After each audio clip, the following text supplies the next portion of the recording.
All right, and on this same breath, we get to that part of the interview where we debunk the finance bill of 2023. With us in studio is Collins Olwot, who is an advocate and economist who will help us to understand the provisions in the proposed finance bill of 2023. Welcome to the studio, Collins. Thank you so much for having me. I'm pretty sure you've heard of what has been going on, especially on social media, about many people talking about the finance bill and its provisions and how it will ultimately impact Kenyans.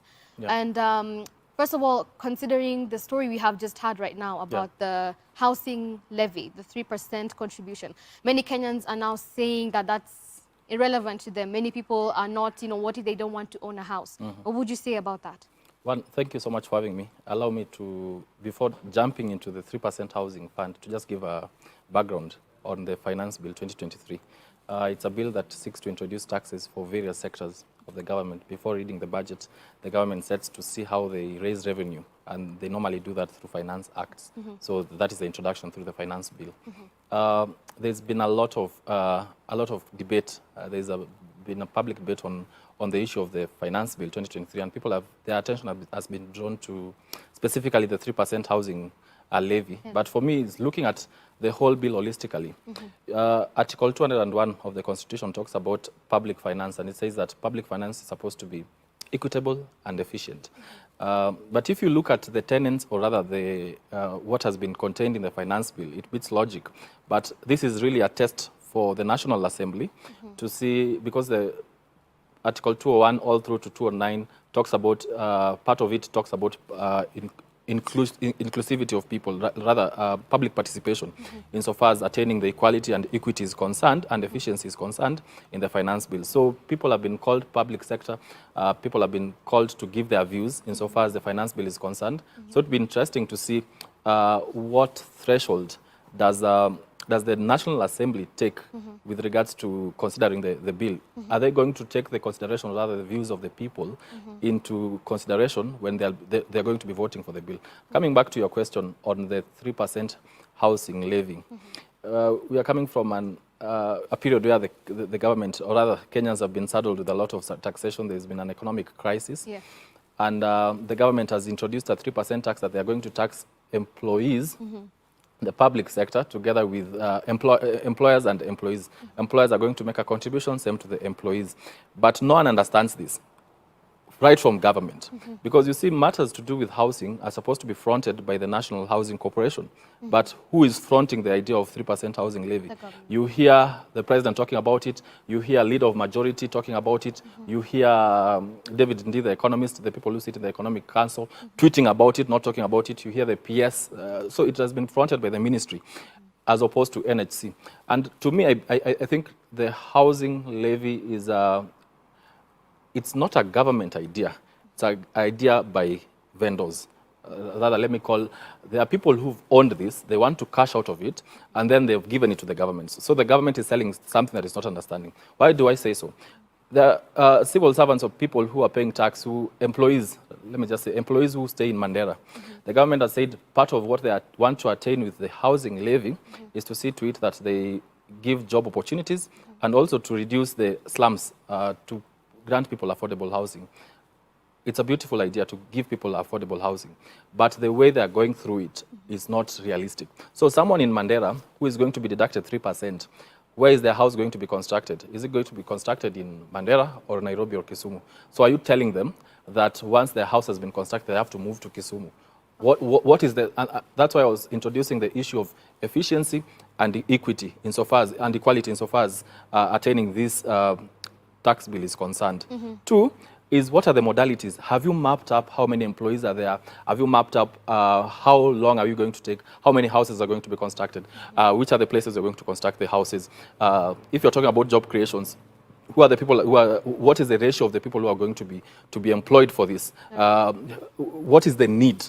Have you mapped out that there is a need, and how are you going to address the need? Because there are employees who are, the employees who are paying mortgage at the moment, and then you're going back to them to tax them 3%. Yeah. So to me, I don't think the government has really thought through the finance bill in its entirety, not just including out the issue of the 3% housing levy. They've not really thought about it. Their intention could be good, but the history betrays them. So maybe what I'm understanding is that there are a bit of loopholes that need to be addressed to make it better, or is it that the whole bill in itself is absolutely off? Because what you're also mentioning is that it's the ministry that is fronting this finance bill particularly, and not the National Housing Corporation. So is it that if they happen to join in, would it now make it all-inclusive? Would it make it as efficient? For me, I can tell you three beautiful things that are in that finance bill. Because out of, I think, 108 pages, it's only three things that I can see that are good for Kenyans. One would be the removal of LPG, and together with fertilizer, the removal of the taxation on them. Two, it will be the issue of money transfer, mobile transfers, that they're going to reduce from 20% to 15%. And I think three, I'm even struggling to remember the third one. But when it comes to the things that are affecting citizens, there are so many, because they are imposing a burden on Kenyans that I think the government has not thought through. Let me give you an example. For instance, the government is saying that, through the Finance Bill 2023, that if KRA finds you to be in default of paying taxes, and then they take you to their committee, and then let's say they're asking you to pay 14 billion. If the KRA's decision, you don't agree with KRA's decision, then you're supposed to be appealing to the tribunal, the tax tribunal. Now they are saying, before you make an application for appeal, you need to deposit 20% or an equivalent of the disputed amount. In law, we say that is double jeopardy, because one, you're being already prejudged guilty before exhausting the mechanisms. So to me, that is not fair, that is not equitable, that is not efficient. Two, they are saying, you see, the homeowners, now we have homeowners and then we have agents. They are saying the agents, the people who collect money on behalf of homeowners, they are going to be taxed, withholding tax. They're supposed to remit withholding tax within 24 hours. How realistic is that? What is the urgency in remitting tax within 24 hours? And now you're asking the agents to pay that.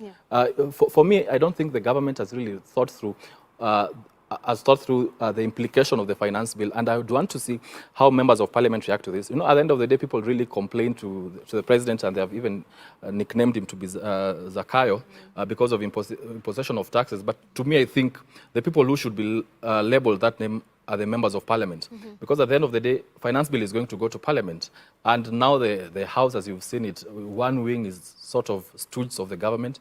They're going to pass it either way. I've had sentiments of people in government saying, members of parliament from the government side saying they're going to pass it regardless of what happens. But I've seen the Azimio wing has said they're going to halt the bipartisan talks until the government withdraws this bill in entirety. What I want to see is a position whereby the government involves the people, so that we have inclusivity right from the point of drafting, so that you collect people's views to know what is really ailing the economy. At the moment, the government has not been able to sort out the issue of wastage that is going on in the public sector. If you've not been able to sort the issue of wastage, why are you saddling Kenyans with more taxes? The government withdrew from Kenyans subsidies that were there, in the fuel subsidies, for instance, consumption subsidies that were there. They were able to be withdrawn. But still, the government is borrowing, and it has projected to borrow 859 billion this year. We should be able to have seen the 200 billion that was removed from the subsidies having an impact in the finance bill 2023, so that we don't see the government going on an avalanche on trying to keep saddling and hurting the citizens with heavy taxation. What we say is that you cannot tax a country to prosperity. You cannot overtax a country to prosperity. All right. And just to remind our viewers, you can reach us on our WhatsApp line with your comments, your questions, and your feedback on the same. We're talking about the finance bill of 2023. And the line is 0708 222 323. Our SMS line is 22232. Do reach out with your questions and your comments on the same. And also, Colin, just to get back on the same discussion, just to highlight some of the things that Kenyans would expect in case the proposed bill is passed in Parliament. We have the income tax, which is a 3% increase on gross sales tax, among other things. We have the digital assets tax, which is the introduction of the same tax and a 3% levy on transfer charges. during exchange of assets covering digital currencies, crypto, and non-fungible tokens known as NFTs. We have the withholding tax, which is 15% of payments made to digital content creators subjected to taxation. We have the housing fund, the 3% contribution from people's salaries. We have the VAT on petroleum products, which is an increase from 8% to 16%, and an 8% VAT on LPG, which is the exemption. We have the excise duty on artificial nails, wigs, human hair to attract excise duty at 5%. And certain firms will be obligated to instantly pay excise duty by the Kenya Revenue Authority.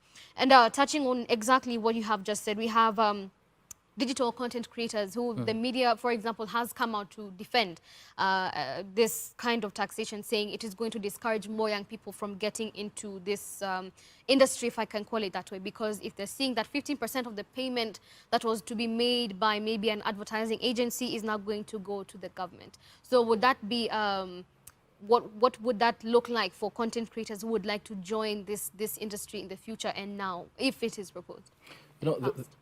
This government rode into power on the backdrop of being a hustler government, to mean that they supported, quote unquote, they support or they are pro the common citizens. Right. But if you look at the finance bill, just before I come to the digital taxation imposition, if you look at the finance bill in totality, it's actually going for the common person.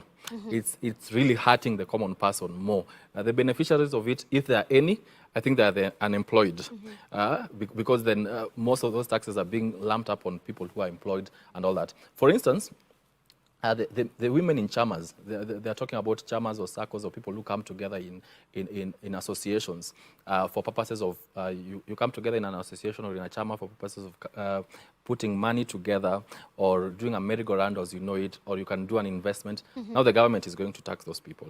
Two, the car owners, people, if you're owning a saloon car or a wagon or a lorry or a bus, now they are charging a tax of, they have a lump sum tax of, I think, 100 per seat. Yes. Or 5,000 annually. Annually. And then they say whichever is higher. Whichever is higher. That is that's what that section says, whichever is higher.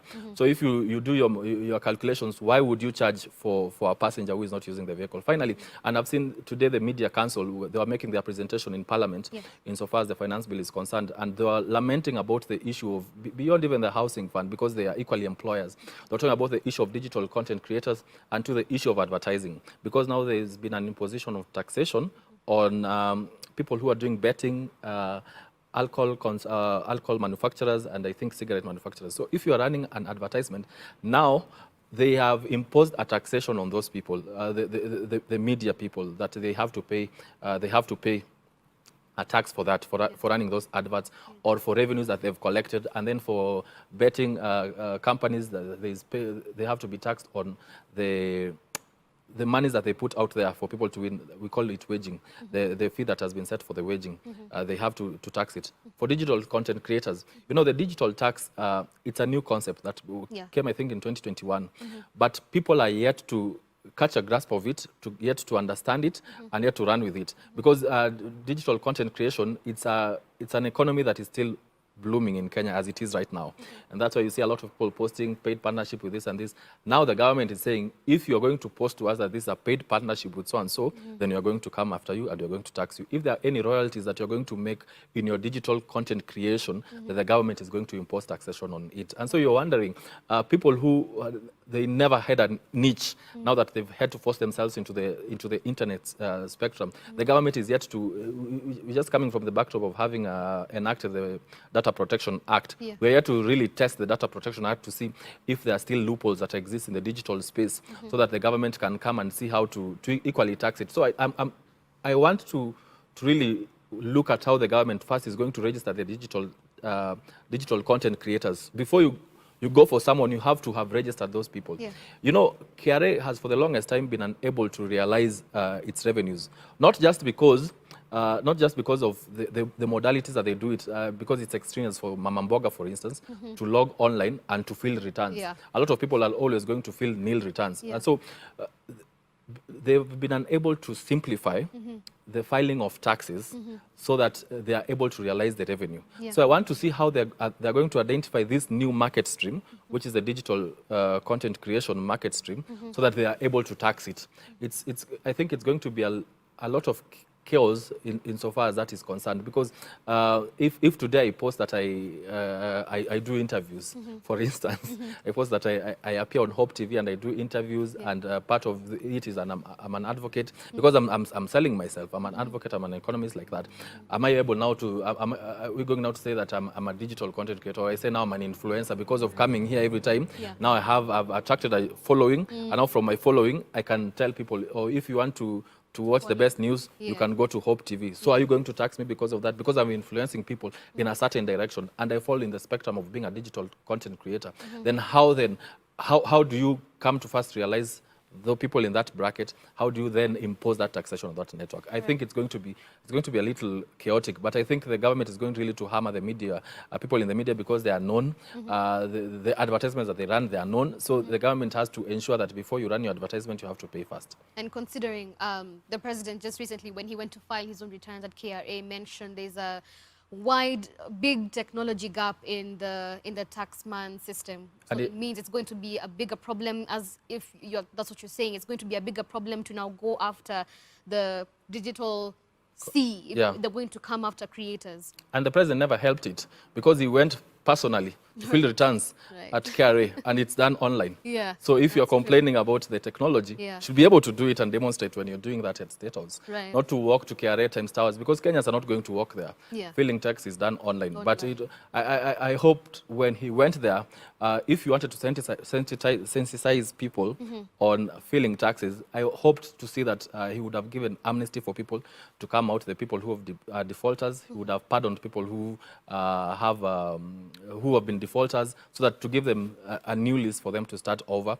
I thought I'd see more beyond just calling out people and talking that we would have a tax collection day or something like that, because people are paying taxes every day. There's VAT, there's a lot of ways that we keep paying taxes every day. So I thought I'd see more from the end of things to do with amnesties and things to do with pardoning people who are defaulters. And does that also mean that would it mean that they would need to create a new law or a new act that would now govern the kind of tenets that you're talking about? For example, the kind of loopholes that you have already identified, yet it has not been enacted yet. Would it mean they would need to create new laws to now govern who is identified as a digital content creator, what kind of tax this is, or will it all be included in the finance bill? Okay, so one thing about finance bill is that it in itself, it amends a raft of other bills.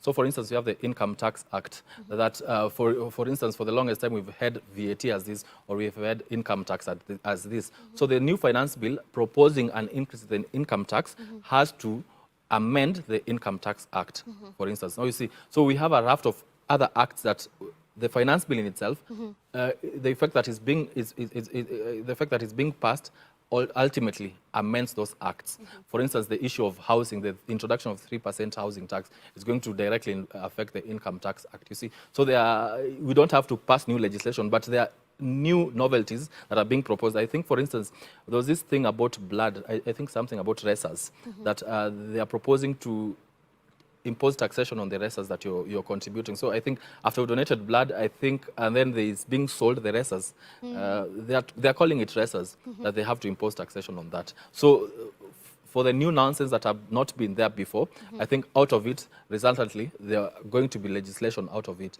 that are going to now to take effect next year, January 1st.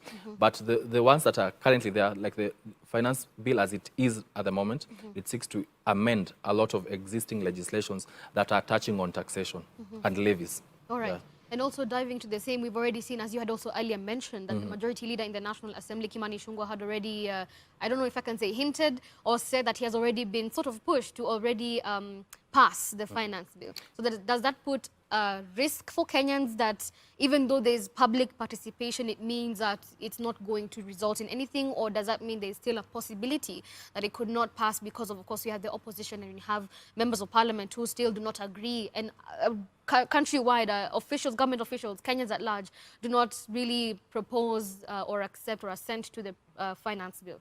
You know, the most unfortunate thing is that at the end of the day, this is politics, as unfortunate as it is, because it's about the livelihoods of Kenyans. So I don't see a situation where the government is going to agree to it losing the floor of the House, because the finance bill not passing in Parliament means the government has lost. And so the president is not going to sit in a position where he's going to lose on his agenda. He has an agenda for Kenyans, so he seeks to attain that agenda through the Finance Bill 2023, and this is going to be his first budget through the Finance Bill. So I don't see a situation where majority members of Parliament who are in the government side are going to oppose this bill. I think most, if not all, are going to pass the bill. I think they're just going to tweak a few things, most likely with regards to the housing, 3% housing levy, but I don't think the poison is in the 3% housing levy. There are a lot of things that are passing through finance bill, but the housing levy is what has caught people's eyes. So I see a situation whereby they're going to amend that section. But if you've had conversations going on, they're saying that if you don't want a house at the end of the day, you're going to be able to withdraw the money after 7 years. Right. But then you're asking yourself, what structures have been put in place to see to it that I'm going to withdraw the money? And if I'm going to withdraw the money after 7 years, am I going to withdraw it with an interest? And if so, why don't I keep the money? Because I don't need the house at the end of the day. Why is it mandatory at the point of deduction and then optional at the point of owning, or at the point of now benefiting from what has been taxed? Right. 3, what is there for employers who don't want? It's like the employers aren't tied, because they're saying if you're an employee and don't want a house, after 7 years you can withdraw. What about the employers who've been pumping money into this because they're equally being deducted? What about people who, spouses, they both work for government. The spouses are being deducted. So you're going to have 2 houses for yourselves together with the children if they are working for government. Right. So you see, there are a lot of things that I don't think the government has thought through. And the fact that they have people talking about it every play, right, left and center, majority from the government side talking about it without having grasped it, it makes it be more chaotic. Because then that's why I was saying this ought to have been fronted with NHC. NHC should have developed a way of just breaking down the numbers, telling us this is the unemployment rate. And who said if you have unemployment, you have to resolve the unemployment through creation of building houses. Right. There are other ways of solving unemployment. First, create an equal business environment for people. Remove there are a lot of licenses that are imposed on people for you to start up business. There are a lot of, I don't know, goodwill. There are a lot of taxes that are imposed on you. Remove those bottlenecks that are there that help, that make it impossible for people to be even creative and innovative. For instance, now you're introducing the digital tax, and you've not been able to do a sensitization on people. You've not done a public participation on the on the players in that sector. So that's what I'm saying. I don't think the government has really thought through. This was, I think it was rushed, or I think there are people from other quarters who need to get money from this. And finally, and I had, I think, the incoming CBK governor quoting Singapore and saying Singapore has imposed, and a lot of MPs have been doing that of late from government, quoting Singapore. Singapore imposed 20.3% tax, what they call provident tax. Out of that 20.3% provident tax, 12% was going to housing, 7% was going, I think, to health, and I think the other was going to transport or something like that. But you know, you cannot compare Singapore or other countries that are more taxed than us because of the services that they receive. You cannot compare the fidelity to their fiscal policy as opposed to ours. I know there's been talk on us servicing our debts and all that. There's been talk on people asking the government to default, and then we see what happens if we default, or in negotiation of those debts with the lenders. But at the core of it is that people don't trust the government as it is. You don't trust the government with your 3%, because one, the government has not demonstrated to us that there is available land, there is available resources for us to contract houses for you, there is available, and what happens in the next 5 years if this government doesn't come back? Who will give us back the 7%? Who will give us back the contributions that we've made that they are saying you can withdraw them after 7 years? And what is the guarantee that after 7 years, the situation is going to be better? How are you assuring us that after creation of these houses, you are going to have solved the rural-urban migration, you're going to have solved the issue of the affordable housing, you're going to have ensured that there is creation of employment equivalent to the deduction that you're doing to the employees? So that's what I'm saying. I think the government needs to rethink this. At the end of the day, they have to have a finance bill to operate. They have to do that. But I think they need to review this in the light of the situation that you removed subsidies to Kenyans. So Kenyans should be able to see that their taxes are actually, they're actually reaping off their taxes. Right. Yeah. And would you be able to say that the finance bill, if it would be enacted and actually passes into a law, would it possibly be as a result of the lack of public participation by Kenyans who are literally unaware and living in oblivion of not keeping up and understanding and having knowledge of the finance bill and what it says? Or is it the government's initiative that actually needs to go out there to the streets and tell people and debunk exactly as what you're doing right now, and debunk to the people living in the rural areas who do not even understand English, some of them? Would you possibly say that it would be as a result of lack of Kenyans going out there to seek the knowledge, or is it the government's initiative to reach out to these people? Let me tell you one thing. The government has been, Parliament has been unable to pass a legislation for public participation. And the problem with that is that you don't have laid strategies or confines to define what is public participation. One would argue that since you elected members of parliament, they are your representatives. So if they participate, then they are doing public participation because they are doing that out of donated power that you've donated to them. That is one. Two, parliament can sit and invite stakeholders, and when they've listened to stakeholders, they go ahead and make their resolutions. We invited you at the end of the day. So we did public participation. Right. So there is no law that ties them to taking into consideration what you've told them. Though that is in the constitution, there is no fidelity to that. We keep saying the issue that we have in Kenya is the problem of adhering to the rule of law. Because the constitution talks about public participation, that we need to participate, but we don't have, and it invites parliament to make legislation for that, but we don't have legislation that has crystallized what this participation entails. So as I've said, there are a lot of parliament did an advertisement and asked Kenyans to bring memorandas, but it was just published on print. There are those who don't have accessibility to print. Yeah. So there are those who've been taking their memorandas, and those who've been taking their views to Parliament, the Committee on Finance, for them to be able to consider to be able to consider their opinions and impose them on to inform the debate that will be happening in the House. But that's why I started by saying I think this is going to be a test with the National Assembly to see if they really are the stooges of the government or they really stand with the people. And I think people have been rallying their members of parliament, calling them to tell them, stand firm and decide on this, don't oppose this. There are those who've come out, mostly from the opposition wing, saying they're going to oppose it when it's being presented in parliament. If it's going to pass, most likely it's going to pass because the government is the majority.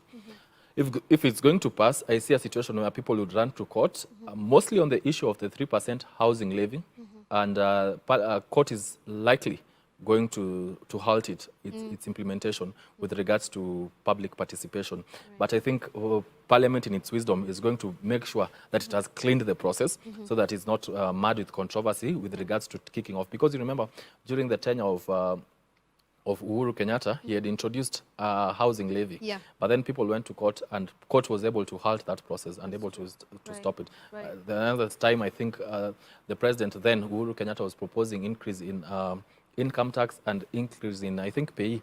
On VAT, increase in VAT, people went to court and court halted that. So I see a situation where after it has passed, because there is that leeway, that is how the judiciary offers checks and balances to the legislature. After it has passed the legislation, you can move to court and argue that the content, or rather they argue that the product, which is going to be the Finance Act, is unconstitutional on a lot of facets that are not, a lot of facets that have not been ticked by Parliament when passing that legislation. So if it's going to pass, definitely there is so much uproar from everyone, whether regardless of political realignments, there is so much uproar with regards to the finance bill. So if it's going to pass, I think it's going to be members of parliament telling us in our faces, you don't matter. Right. But I hope courageous Kenyans can take this to court, or parliament, or the president can listen to the pleas of the people, most certainly with regards to the teething issues in the finance bill. Or if we can have a session where they come and debunk. I saw Setos invited PS Hinga to come and debunk the housing levy, and he did a shoddy job. Yeah. Okay. All right, Collins, I wish you had more time to also debunk on his insights, because it did make rounds on social media when PS Stalzinger was debunking the housing fund. But thank you so much. We appreciate Thank your wisdom and insights on Thank you. Finance Bill 2023. Thank you so much. Thank you so much. You can continue to also engage us on social media on our WhatsApp line 0708 222 Our SMS line is 22232. We are live on YouTube. You can find us, and on Twitter at Hope TV Kenya. We take another short break, but we will be back with more updates, mainly in the county news and business right after. Please do stay tuned.